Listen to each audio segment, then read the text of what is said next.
Some Fort Scott residents protest in opposition to the school district's mask requirement. Plus, Joplin's assistant city manager announces his retirement. And the donation helping Seneca students get back to school with the tools they need. The 4 states' most watched news starts now.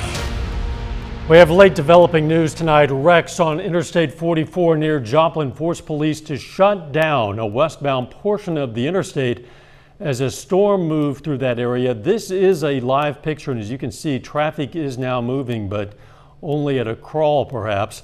Police and our reporter on the scene tell us there were 3 wrecks near the Joplin Main Street exit. One involved a semi-truck and SUV and 2 other vehicles. The Highway Patrol tells us there were no fatalities.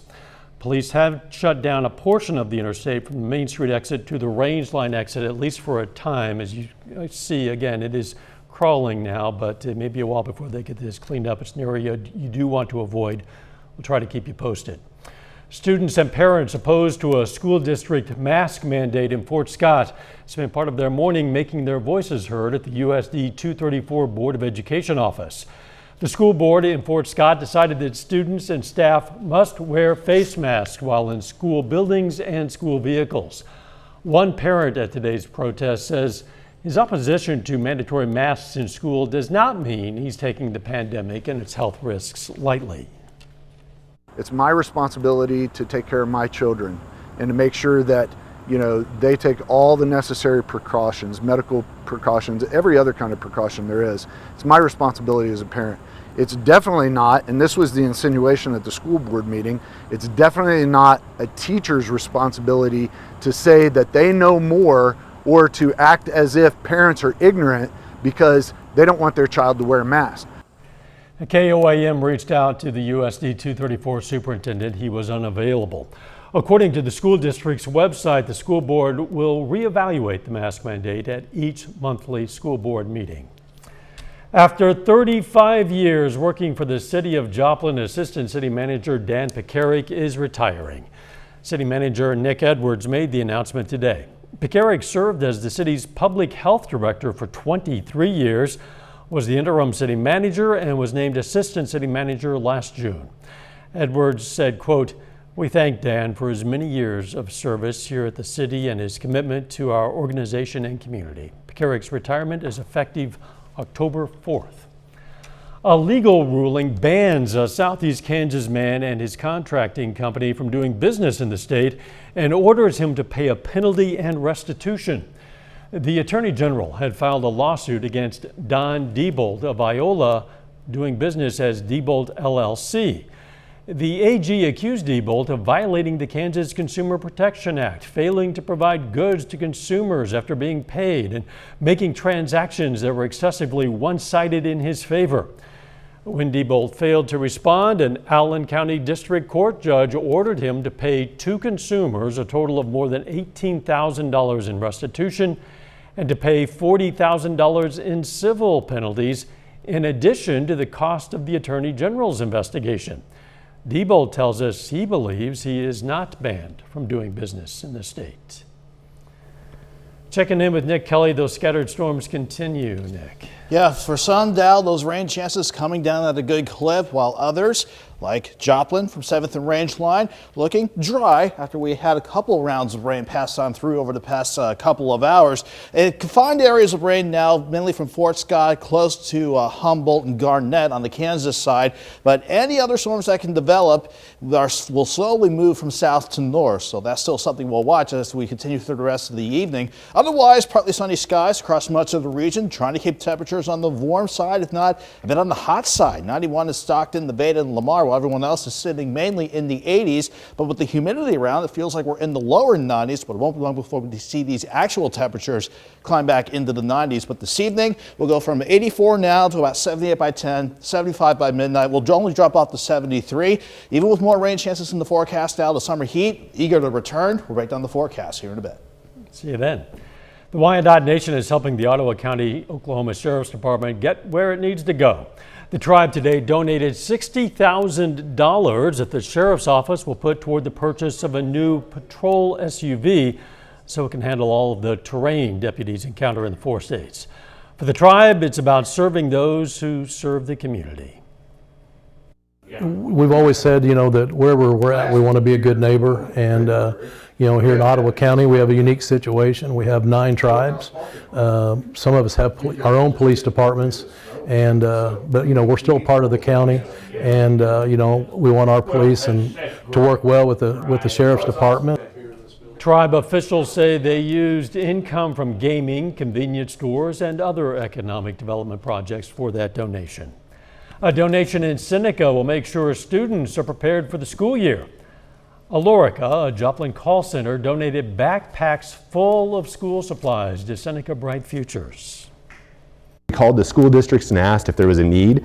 We were able to get a hold of Seneca Bright Futures, who told us that they would be able to use some of those because I guess they do purchase these supplies out of pocket, out of their funds. So we thought, why not help with this, the financial part of it, and just go ahead and donate these items. ALORICA donated 75 backpacks filled with supplies for children enrolled in the Seneca School District. Still ahead, how a Southwest Missouri hospital is protecting its staff from attacks from patients. And later, the Kansas City Royals look for the sweep over the first-place Houston Astros. Nurses attacked on the job. A national study found a sharp increase in violence against nurses in the past year. More than 80% of ER nurses reported a physical assault. Cox Health President and CEO Steve Edwards says they hope to make health care safer for both doctors and nurses. As Shoshana Stahl reports, some nurses say the violence in hospitals has only gotten worse. It's terrifying. It's like you want to go home to your family and you think as a nurse, I don't have to worry about that, but we do have to worry about that every day we come in. Cox emergency room nurses Becky Fleming and Natalie Higgins say nurses are verbally assaulted daily on the job. The past year, it's only gotten worse. They say long ER wait times play a role in that, but sometimes the violence turns physical. The first time I got verbally attacked by a patient, I was like, oh my gosh, I expected it, but not to the extent that we see it every day. And the first physical, the first time someone lunges at you, even still today, when they lunge at you, it's like, it's terrifying. That's why Cox installed panic buttons on their ID badges, which notify security and the entire emergency room where that nurse is and that they need help. Fleming says they go through de-escalation and safety training every year. Try to stay calm, for them to stay calm, use the right verbiage and things like that. Place yourself as safe as you can in the room, always knowing where your back is, what's behind you, that kind of thing. Cox Health President and CEO Steve Edwards says 80% of the assaults are coming from patients. The people we take care aren't well. And so you can imagine that people suffering from addictions or suffering from mental health issues or other elements may temporarily become violent. And he says the hospital will prosecute anyone who assaults the staff. New Missouri law allows nurses who press charges to remain anonymous. You don't feel like someone's going to be hunting you down and finding out where you live. The hospital has also put 2 trained dogs into service, one at Cox North and one at Cox South. They are used to de-escalate those situations. If need to, they can attack. We haven't had to do that because I think most people understand the threat of a dog. Healthcare workers are heroes. The nurses say if a patient with a history of violence comes in, their chart is flagged so the staff is aware and can go into the room as a group to be safe. 2 Springfield school employees are suing the district over its mandatory equity training. The federal lawsuit alleges the training violated the employees' rights and is an unconstitutional condition of employment. It was filed by Jennifer Lumley, a records secretary for the Special Services Department, and Brooke Henderson, who works on plans for students with disabilities. Henderson is a member of Back on Track America and has frequently accused the district of inserting critical race theory into its equity training. A spokesman for the school district called the lawsuit a misinformation campaign designed to undermine the district's efforts to provide equity for everyone. Later, the Labette County Grizzlies are looking to bounce back after a tough season. We're going to hear how they're doing that coming up in sports. Before we check that out, we'll check on the forecast to see how long these rain chances will stick with us and how fast the heat will return. We'll get to it next.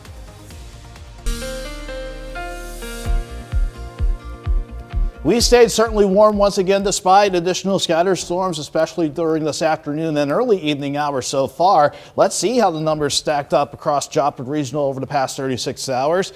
Pretty much the same story for yet another day. After we're seeing highs in the mid to upper 80s yesterday, we dropped to 71 this morning, pushing into the upper 80s to near 90 degrees. And that was the same for much of the area right before we saw our usual afternoon scattering of showers and thunderstorms pop up. At the very least, we had most areas quiet. We had a couple scattered showers in our far western counties, mainly west of 59 this morning. But all of the action this evening has been so far in our very far northern counties. And thankfully, it's not a lot of action. We had more scattered storms to start the afternoon now, but we thankfully have seen a little bit of a drop off in the rain coverage out there. Still watching a couple areas of rain from Fort Scott southeast, but a couple more from, let's say, north of Uniontown near Mound City up to Garnett. And as these storms try to continue to develop throughout much of the evening, they will, like these past storms have done, lift from south to north. So far, thankfully, nothing too strong or severe, but it's going to be quite efficient rainmakers if they can really get going.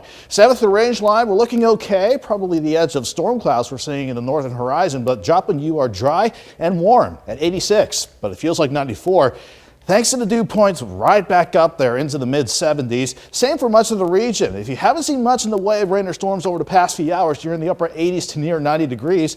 Other areas seeing low to mid 80s with the clouds and the rain. But even if that in the as a fact, you tack the humidity on, it's going to feel like it's the mid 90s out across the entire region, but we'll fall through the 80s, 70s, down to 73 later on tonight with a bit of a lull in the action as we continue through the rest of the night. The Skywatch Storm Tracker, though, showing a few things for us. We have severe thunderstorms erupting across parts of Colorado and Nebraska ahead of our next front that will try to keep some rain chances in the forecast as we get the weekend going. That will start to head our way once this upper level low comes out of the Rockies. But in the short term, still this upper level low trying to fuel some scattered thunderstorms out there as we continue through the rest of the evening. But you can see by 11 o'clock, a few thunderstorms want to try and hold on, so we'll keep that in mind as we go through the rest of the overnight. But I think during the overnight, before the morning drive, that's when we'll see at least our earliest signs of scattered showers and storms developing. We'll continue that during the morning hours, and then continue with at least some scattered storms going into the afternoon. So keep the rain gear handy as you make your way around tomorrow, but it's going to be another kind of hot one. 73 in the morning, 85 by noon, afternoon highs right around 90 degrees. Ahead of the front that rolls in, we'll watch for additional storms late Friday evening into Saturday morning. So far, these may look strong, but I'm not expecting these to be severe. But those could certainly tack on some more rain, which could vary quite a bit. Maybe a 1/10 of an inch on the low end to as much as 2 inches with some of those heavier pockets of rain. Even though those rain chances try to hold on going into the weekend, it will not scrub out the heat on the way. We'll go 90 for Friday, 91 Saturday, 93 Sunday. Dry for a good portion of next week, Dow, but hot and humid for sure with highs easily into the mid-90s. Oh, doesn't sound good, but you know, that's August in the 4 states. What do you do? Indeed it is. Thanks, Nick. Coming up in sports, Kansas City Royals aim for the sweep this afternoon against Houston. Plus, the Parsons Vikings enter their second season under head coach Jeff Scheibe. Jacob Leonard joins us with that and more coming on the Vikings' upcoming season next.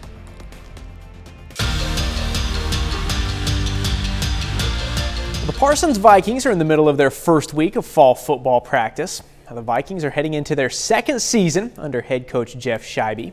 Our Danny Terzer caught up with Scheibe and the team today. She joins us now live in Parsons. Danny?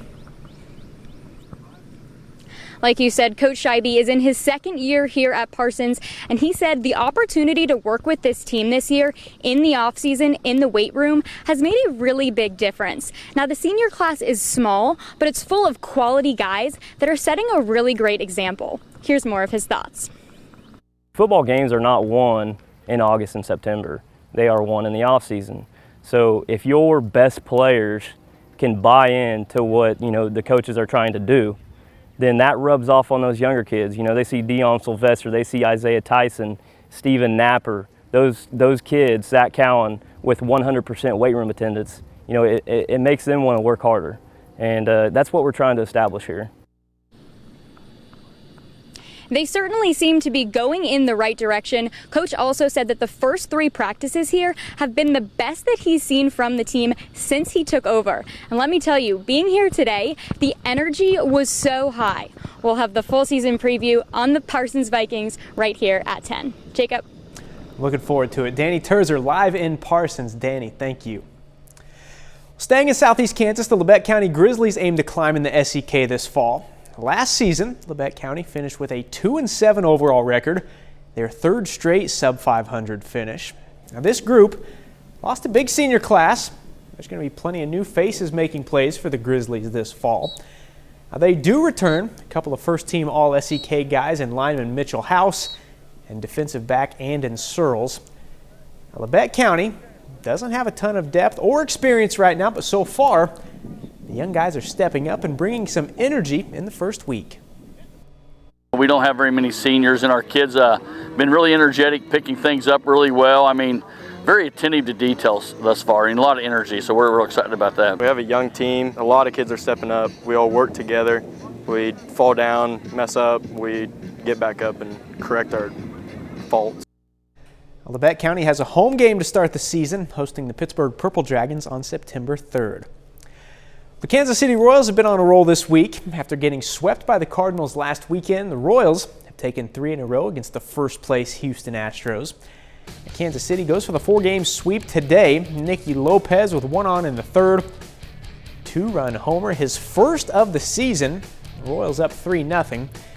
In the 6th, though, here comes Houston. Aledmus Diaz lines a double off Mike Minor. That scores Carlos Correa. Houston ties it at 3 to go to extras. Then in the 10th, Houston finishes it quickly. Diaz again, RBI single. Houston gets 3 in the 10th. Royals fall today in the finale 6-3.